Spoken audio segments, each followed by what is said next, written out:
Hi, Kathleen. I'm so happy to see you again. Well, thank you. I'm happy to see you too, Ivan. Actually, we done 2 interviews or conversation with you, and Bulgarians, they're very excited to meet you. We put Bulgarian subtitles so they understand what you're talking about, and will be the same for that video now. Okay. So how was the festival in Roswell this year? It was wonderful. It was the 75th anniversary of the Roswell UFO crash. And there were 11,000 people who went through the museum that weekend. There were also events around town, events at the town's conference center. And it's my understanding that every hotel room in town was filled. So very busy and wonderful, happy people. I mean, 11,000 is too much for a small city like Roswell. It's growing. Every major hotel chain is there now. Yeah, I've been in Roswell so many times. I had very special relationship, like friendship, with Clifford Stone. And he passed away, unfortunately. I miss him very much. And I have his archives with me. And I'm checking time to time. And anytime I'm discovering more and more, not secrets, but stuff. Okay, so we know about your book Captured. Yes. And now something new around your investigations, research, and interesting stories. Yes, well, I updated Captured, the Betty and Barney Hill UFO experience for the 60th anniversary of their event. And there is new evidence that has been analyzed by scientists, very exciting. And I'm going to present some of that at the conference in Bulgaria. So I'm very excited about that. And I hope that everybody will be excited to hear that as well. I don't know if you know this, but I've written 5 additional books. So no, I didn't know. So now is the time. I have 6 books now.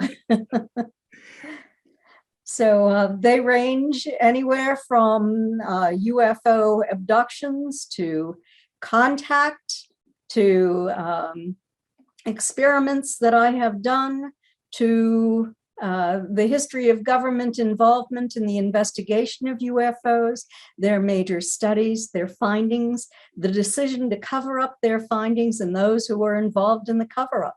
So quite a wide variety of books to read. They're all on my website at Kathleen-Marden.com. We'll check that. So there's 2 theories about these abductions. People not fighting, but there's the supporters and people who is against that. Some people say, yeah, people really was taken in the UFOs. This is the one version, like the case with your aunt and uncle. And the other side says that is the military operations. They just projections in the mind, these pictures that they see UFO and then they was taken from UFO. Actually, now I remember I watched X-Files maybe 5 times, all seasons, because I love that. And one of the episodes, I remember that, I mean, this is science fiction, of course. We cannot trust no one. There's in one of the series, one of this deep state of the country says, they make you to believe. They make you to, you see whatever you want to see, but that is not real. So what is your expertise with the abductions? So these conspiracy theorists are stating that American military forces are moving all over the world, projecting false thoughts into people's minds to cause them to believe that they have been abducted by aliens. Why would any American military do that? It's unconstitutional and it's evil. That it is extraordinarily difficult for me to believe that any of that is true. I work with experiencers every day. These people have evidence. They have physical evidence. Sometimes the craft is seen. It runs in families. It's not something that is a projection of some nefarious force on this planet. The idea of that is simply absurd to me. It's impossible. I'm asking you because you're the expert and you have better knowledge than all these rumors flying in the world. That's why I'm asking you. People have projected many false tales on Betty and Barney as well. Yeah. Some say that they were really Nazis who took my aunt and uncle. And that's absurd too. And I want to say that, they quote my uncle under hypnosis. Let me say first that my uncle had conscious recall of observing entities on the craft that were dressed in black, shiny uniforms that he said were somehow not human. When he started to see something drop out of the bottom of the craft, he feared for his life. He feared that he was going to be captured. And of course, what was dropping out of the craft was that beam, that sort of a carrier beam that takes humans to craft. So his sense was right. Mm.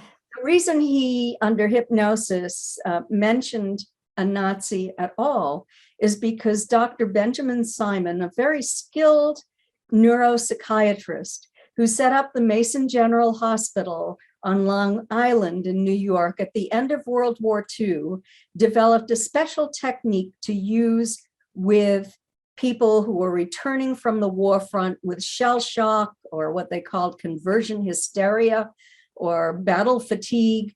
They had not been successful in working with these individuals, but Dr. Simon developed a special technique to get to the point of what caused this great emotional trauma that caused these soldiers to become so disabled. Mm-hmm. And he used this technique with Barney. And with Barney, he told him to describe anything in his life that reminded him of the emotional impact he was experiencing at that moment. Barney remembered under hypnosis the feeling that he had about Nazi soldiers. Barney was in World War II, and it was that same fear factor. That is what that was all about. From his conscious recall, he never described Nazis. And in hypnosis, when Dr. Simon questioned him over and over again, he never again mentioned Nazis. Mm-hmm. So, there are people who just love the thrill of some kind of spectacular adventure, I suppose you might say, rather than, I guess, regular alien abduction or ET contact must be boring to those people. Yeah. Me personally, in UFO Disclosure, our goal is to share the truth. And yes. The truth, I'm looking with very credible people to talk about this. And that's why you are in the third time with UFO Disclosure Bulgaria. And I mean, I don't have any doubts of your research. And okay, can you tell us actually what these people say who been taken, what they say, what is the reason to be taken, what they're doing with them, what they're looking with these human creatures. Well, one of the big problems that humans face is that our technological development is out of balance with our spiritual growth. And when the ETs see this, and they've seen it on other planets, it can lead to mass destruction. And they don't want that to happen here. If you want to ask questions about ETs, some of the experiencers that I have worked with over a very long period of time have been able to capture video of Wow. these non-humans.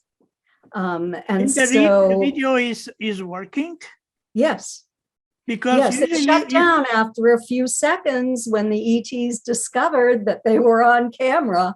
But yes, and I have some clear video frames. The video was from a distance. The ETs didn't realize they were on camera. But then I was able to use my photo analysis program in order to enlarge them. And clearly, they are not the military. They are non-human. Can you share that video? I'm showing that at my lectures this year. Okay. And, maybe I could slip that into the video presentation that I'm doing regarding Betty and Barney, just as something new. That is amazing. It's yes. Really, yeah. So this ETs, actually, we're not very sure if they're the biological kind of ETs, or they're some kind of hybrids, or they something like a keyboards. We can only depend upon people's observations and speculation, because we don't have an ET body that has been made public anyway, that has been tested. But the experiencers have reported for many, many years that they have had genetic material removed, and that some of them have met their hybrid babies. It's according to our studies, and I've worked on 3 major studies with, and 2 of those have been with PhD academics. We've done this study on about 5,000 experiencers to date, and only about 20 to 30% say that they have actually seen hybrids on craft. Usually they're seeing a variety of different entities, the grays, the human types, the mantis types and reptilian types, tall whites, just a few avians, others in a very small percentage. Yeah. So most people don't see hybrids on the craft. I've been so far 2 times to Peru. That is one of my favorite places in South America. And I have a lot of friends now from there. And basically there's a scientists or people who are experiencers. And I talk with them and I ask them, last January I was in Peru, and before, maybe 5 years before also, and I asked if they had some experience with, or if they heard somebody to be taken. None of them says that they have information that someone is taken in UFO, but many people witnessing and sharing incredible stories for, not close encounter of third kind, but with these orbs and UFOs, different kind of phenomena. Yes, and There are some amazing things happening in Peru where people are seeing craft rise up out of the water, and Yes, it yes. approaches them, and entities are inside, and they communicate with them. And things are changing around the world. Many experiencers now can't see the entities, but they can feel their presence through a strong tingling sensation in their bodies. And then they have telepathic communication with these entities. So not as many people are being taken to craft Mhm. as happened at one time. It seems that that part of the ET's agenda might be coming to an end, and more of a relationship is being established. Mhm. I talked with Hemi Mausan lately. He was in Utah for another UFO event. I asked him specifically about these mummies, they call mummies. They was found in caves between Nazca and Ica. And I asked him, do you know something new about this? And he said, yes, we have something new to show to the world, but we're waiting for um, Professor Roger, I forgot his last name, to announce that. And when they're ready, they'll do that. And Mhm. he said two or three of these movies, because they're five, I think, they don't have anything originally with the humans. And Well, that it'd be is, very interesting to see a DNA analysis on them, not only what they look like physically, but what is their DNA. my understanding is that they have only 1% match with the human DNA. Mhm. Well, that's very 99% interesting. don't. Mhm. Yeah. Anyway, have you, last time, maybe we talked maybe 2 years, 1 year or 2 years ago, anyway. Mhm. Uh, what happened for this 1 or 2 years with you? Except the books you done.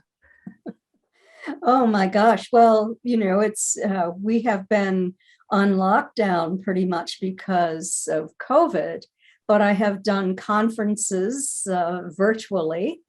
And in fact, last year I did one in Italy virtually. I've spoken in France virtually and in Denmark. And so I've been busy. I've spoken to a group in Germany virtually. Mhm. And also in the United States, I was so proud last year when the International UFO Congress awarded me their Lifetime Achievement Award.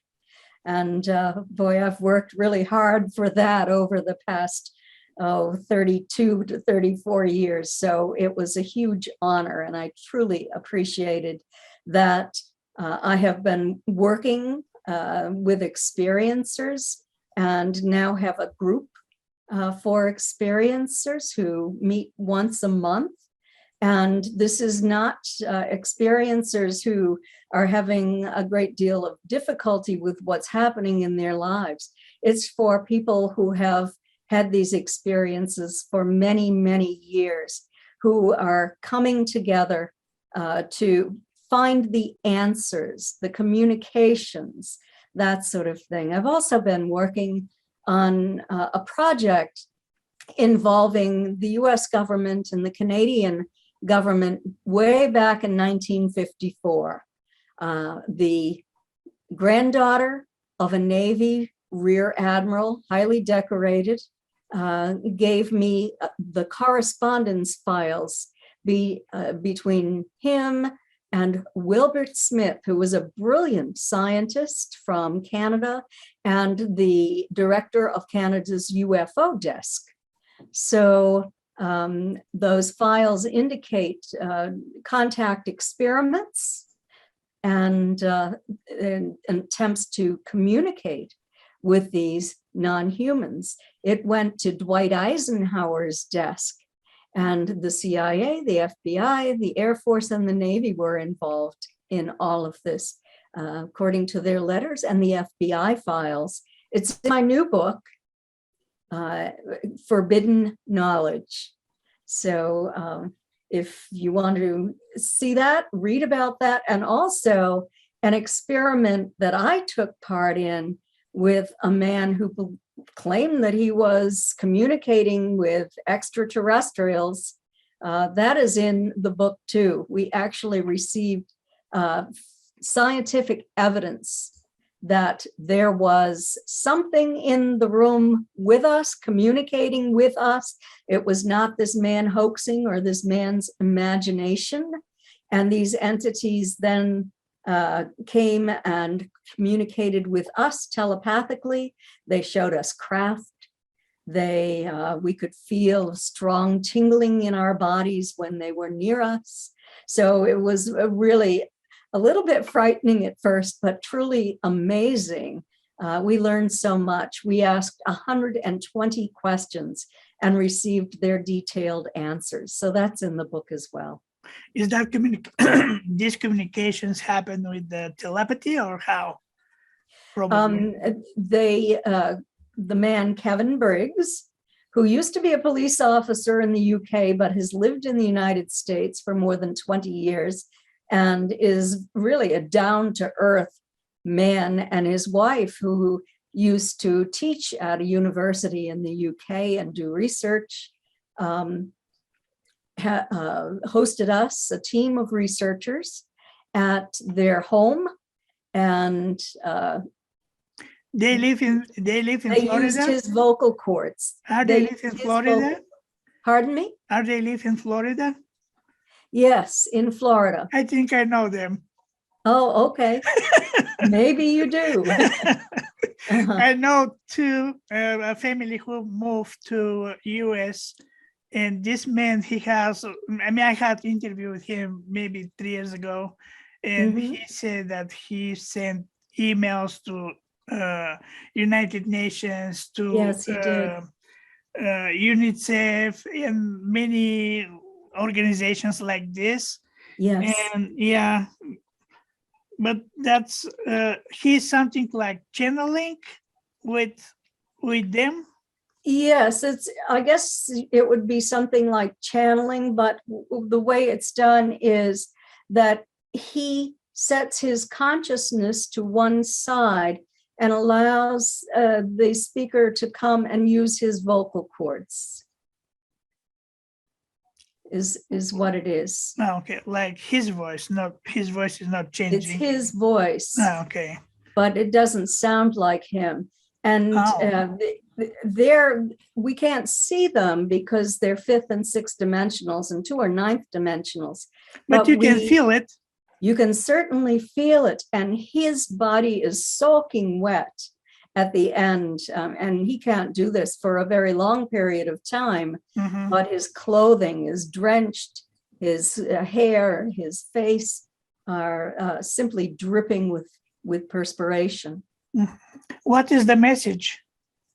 Oh my gosh, 120 of them.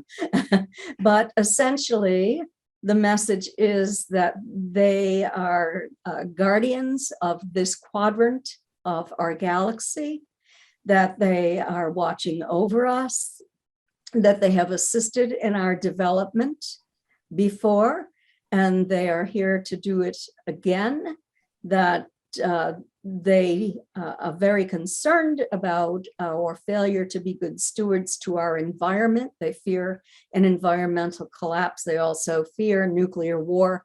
That's nothing new. I mean, we've been hearing that for forever, but there are many, many more messages about who they are and their interest in our planet, even scientific messages about how their craft operates and what kind of fuel they use and that sort of thing as well. Of course, even they say what the fuel and how they travel. And of course, we don't understand that because this is highly advanced technologies. Yes, we couldn't do it. we Yeah. could not do it, and Uh-huh. we don't have probably the materials to do it. What But about these rumors that some of these ETs they working for upgrading our DNA? Is that real or? that's what they say. Uh-huh. They were doing this with the hybridization process, where human babies were being born with DNA that had been tweaked or upgraded, so that we would be hopefully less barbaric and move ahead on an evolutionary scale. And also they upgrade the DNA, they say, of experiencers. And so experiencers have many characteristics that we've discovered in our research studies that are not prevalent in the general population, such as becoming psychic or intuitive, being empaths, becoming highly spiritual, being able to communicate sometimes telepathically, being able to channel healing to others. So that is not only for the newborn, but also for elderly people like me. Yes, many experiencers have been healed by these non-human entities. In fact, I've worked with a man who had cancer, and I told him to ask the ETs for healing several times a day. I said, they will hear you, just ask telepathically or speak it if you want, but they will hear you. And they did come, and they healed him from cancer. We have many cases like that now. I have a friend, it's a personal story from last September. I was in Bulgaria for 3 weeks, and I have very, very, very good friend, a lady.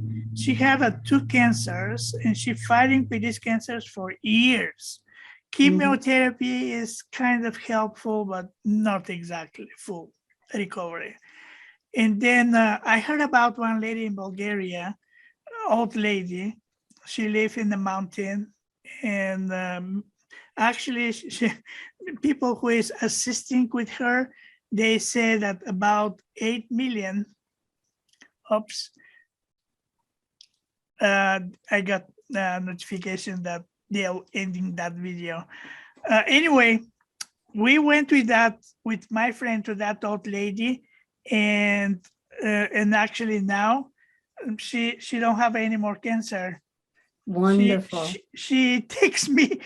I returned to US. She takes me and she said, I was for examine, and doctor says I don't have any more cancer. And since then, every 3 months she's going for another exam, and they don't have anything. It's amazing. It's terrific when that happens. It's so nice to talk with you, but they will cancel this recording. Anyway, what is your final words for Bulgarians? What they can expect with you? Oh my gosh. Well, I want to say hello and very best wishes to the people of Bulgaria. I will look forward to presenting for you in September on Betty and Barney Hill, and what we have learned in 61 years. So I'm looking forward to that, and I want to wish all of you the very best. Thank you so much, Kathleen, and I wish you a wonderful afternoon, and we'll keep in touch. I mean, okay, we're friends forever. Yes, great to talk with you. Yeah, thank you again. Bye-bye. Bye-bye.